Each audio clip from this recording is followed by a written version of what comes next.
Olá pessoal, tudo bem com vocês? Sejam todos muito bem-vindos ao Clube dos Dividendos. Eu sou Bruno Mazzoni. Vídeo de hoje vou comentar sobre a Usiminas, vou fazer uma atualização aqui pós resultados corporativos do segundo trimestre. Eu vou contemplar aqui a parte de siderurgia, mineração, cenário macro para o setor, expectativa de commodities. Acho que eu não vou trazer aqui gráficos de commodities, então não se preocupe, será um vídeo mais rápido e consolidado, mas eu vou trazer aqui na narrativa que a gente está se passando, né? E alguns dados fundamentalistas da companhia ajudam, tá? Assim como os financeiros serão repassados, quantitativo de valuation, dividendos, tá? Expectativa para o ano que vem. Cenário Macro Brasil, algumas revisões importantes nessa semana que falo com vocês hoje, dia 20, tá? Performance da Usiminas no longo prazo, um pouquinho do quantitativo do Ibovespa, logo Usiminas no curto prazo, utilizando o Market Breadth de hoje atualizado. E aí, por fim, vamos para o preço. E aqui eu vou trazer para vocês a minha narrativa para o setor de siderurgia e mineração, o que eles podem fazer na parte técnica com o Ibovespa. No mais, disclaimer na tela, eu sou o Bruno Mazzoni, seja muito bem-vindo ao Clube dos Dividendos, pessoal, canal que tem conteúdos diários para vocês. Bom, Usiminas, pessoal, o que a gente percebe aqui na siderurgia? Vendas estáveis, leve crescimento.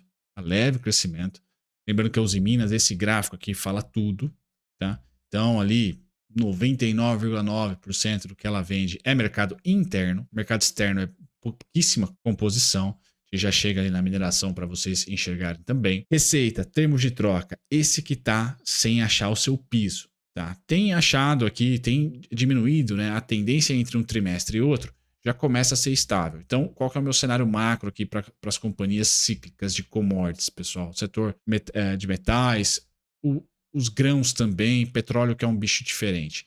É que a gente está começando a lateralizar. Depois da queda de 2021, segundo semestre, 2022, 2023, tá? 2024, a gente aparentemente, via resultados corporativos, estamos iniciando um cenário de tranquilidade, de baixa oscilação trimestre a trimestre em termos de resultado, receita, volume de venda. Tá? Isso para a economia real, pessoal, acende a seguinte narrativa, né? O próximo cenário econômico, o próximo ciclo econômico, a gente tem que chutar qual que vai ser. Reaceleração ou recessão, tá? A gente não tem na história, principalmente dos emergentes, né? Estabilidade por muito tempo. A última estabilidade que nós tivemos, pessoal, foi ali 2011, 2012 até 2014. Aí 2015, 16 tivemos derrocada das commodities. 2016, né, 2015 e meio, nossa recessão chegou, tá? Dentre outros fatores, mas olhando para os ativos, principais ativos exportadores do Brasil, tá? E olhando também numa visão macro, global, commodities não conseguem ficar calmas por muito tempo, porque elas respondem muito a ciclos econômicos. Então, o pessoal aí de casa do soft landing, opa, então Usiminas está em um bom ponto de compra, a gente vai falar logo logo. Um bom ponto de compra é trading. Você deveria aumentar os aportes mensais nesse momento, porque a empresa está com os fundamentos, se você acredita num soft landing, é que a economia vai voltar a crescer, seja por novas tarifas, então temos inflação via preço e não via demanda, né? Via oferta e não via demanda, ou pelo crescimento global mesmo. Tá? Os resultados estão já esperando um próximo ciclo econômico, enquanto que você, na recessão, agora você está comprando 50%, tá? Salvando aí 50%, colocando num CDI, colocando em bonds, né? Porque vão ver aí os juros cederem no mundo afora, aí o valor de face subir. Você está apostando primeiro nos bonds para depois voltar para as cíclicas. Então, essa é a dinâmica de hoje, agosto, segundo semestre de 2024. Quem está no soft landing, opa, está ali na casa dos seus 70%, 80% de alocação em ações cíclicas, de commodities. Quem está na hard landing, né, na recessão, aí acho que é 20%, 30% em alocação em commodities, por de repente, apesar de uma recessão, a gente pode ter um mundo mais menos globalizado, com mais tarifas, mais inflação, e 70% você está esperando ali para comprar 10, 15, 20% mais barato, por causa de uma recessão. Os fundamentos da siderurgia indicam lateralização, os fundamentos do minério de ferro, nos termos de troca, já temos ali um pouco de lateralização, e nos volumes, pessoal, a gente já vê o oposto, né? A gente vê uma retomada depois de uma forte queda, no caso da Usiminas, que não reflete muito bem, tá? O que melhor reflete mineração é a CSN e a Vale, então a gente já conseguiu ver uma melhora. Tá?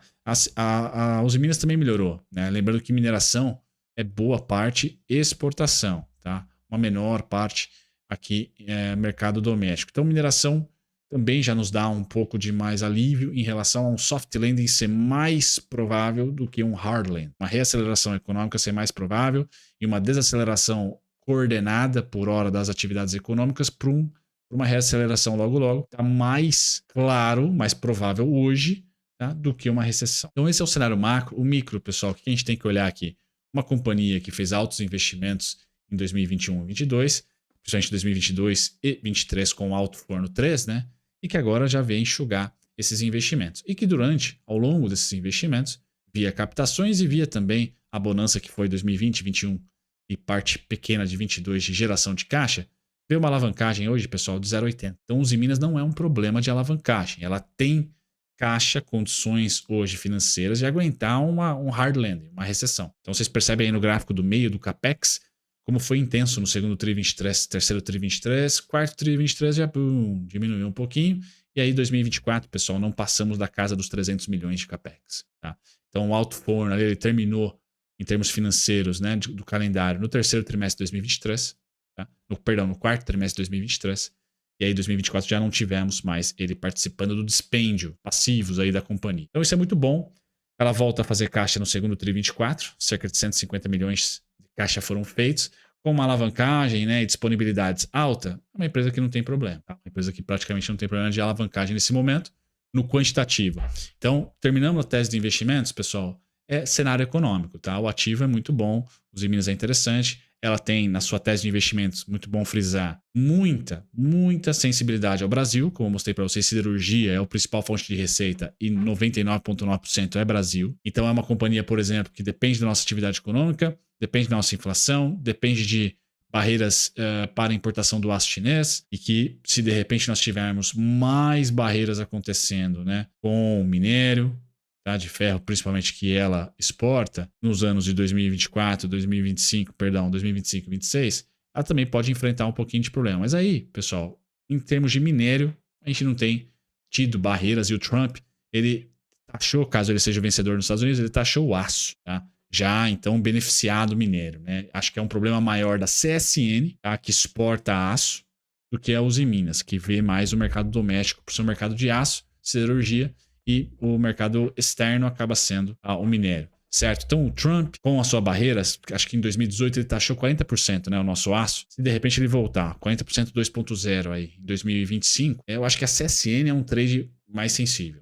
Enquanto que a Gerdau, por ter investido bastante, tá, nos Estados Unidos e no México ela vai sentir, as duas vão sentir, mas eu acho que CSN um pouquinho mais. Talvez seja isso, seja essa minha atitude. Uzi Minas é mais o que depende da gente aqui, tá? E China na parte de mineração. Olhando aqui o valuation, pessoal, empresas de commodities acabam sendo legal, muito bacana quando o múltiplo fica alto. Por quê? Ou a empresa está saindo de um prejuízo, entrando num lucro, aí os preços estáveis, e aí o valuation vai lá para cima, o preço-lucro vai lá para cima. Ou de fato, a empresa está no seu low do lucro ali, né, na mínima do seu lucro, enquanto que os preços estão laterais na expectativa ou por causa dos dividendos de 4%, por causa de uma recompra de ação. Tá? E aí a Faria Lima sempre vai precificar os próximos 6 a 12 meses, a 18 meses, perdão. Preço valor patrimonial 0,34, descontão, né? Certo? Alavancagem baixa, ótimo, são os indicadores que eu mais olho. Dividend yield, PVP e dívida líquida EBITDA, tá? Para a empresa de commodities. Preço justo de grana está lá em R$ 12,20, que gera uma margem de segurança de quase 90%. Então assim, no quantitativo, pessoal, chama atenção. Preço-lucro, como eu falei, né? Os melhores momentos de se comprar é quando ela bate na trave no seu déficit. Então foi ali 2017, tá? Foi ali 2019 também, teve um bom ciclo.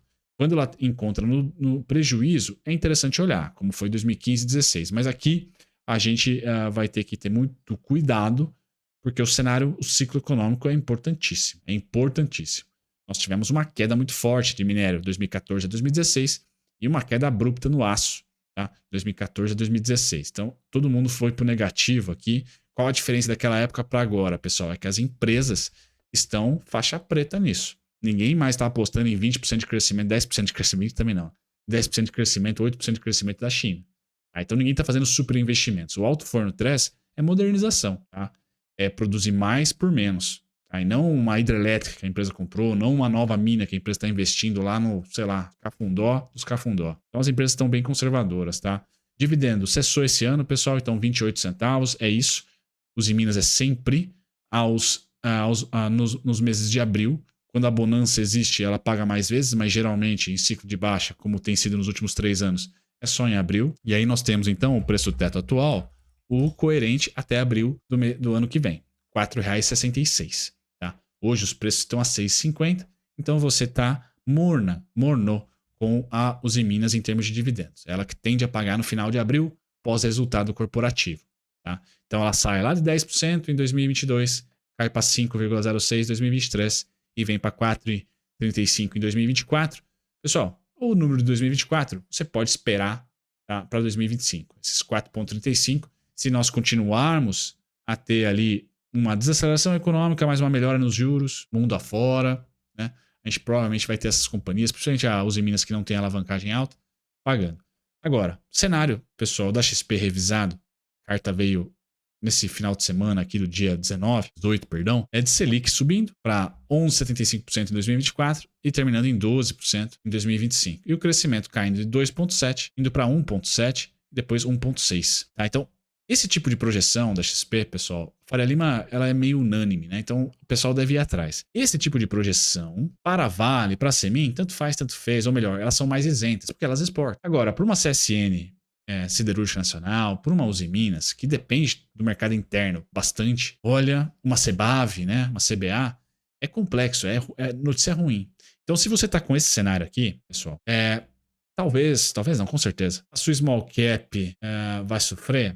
Mas a sua small cap do setor financeiro, ou o seu banco, a sua empresa do setor financeiro, ou o setor de utilidade pública, vai bater as cíclicas. Tá? Então o Ibovespa, do lado dos bancos, financeiro e utilidade pública, vai bater a sua cíclica. Tá? Porque é ruim, ainda mais para uma CBAV, para uma Usiminas, que depende muito do nosso mercado aqui. Rentabilidade dos Usiminas, pessoal, fraca. Tá? Ela é a mais sensível do quarteto, quinteto de ferro. De 2003 para cá, ela subiu apenas 200%. Tá, o CDI subiu 750 e o IMAB 1.300 aproximadamente. Então, ela apanhou feio. Tá? Por isso que ter um pouco de compreensão de preço, mas principalmente, né, preço e ciclo econômico é importante. Cenário macro é importante.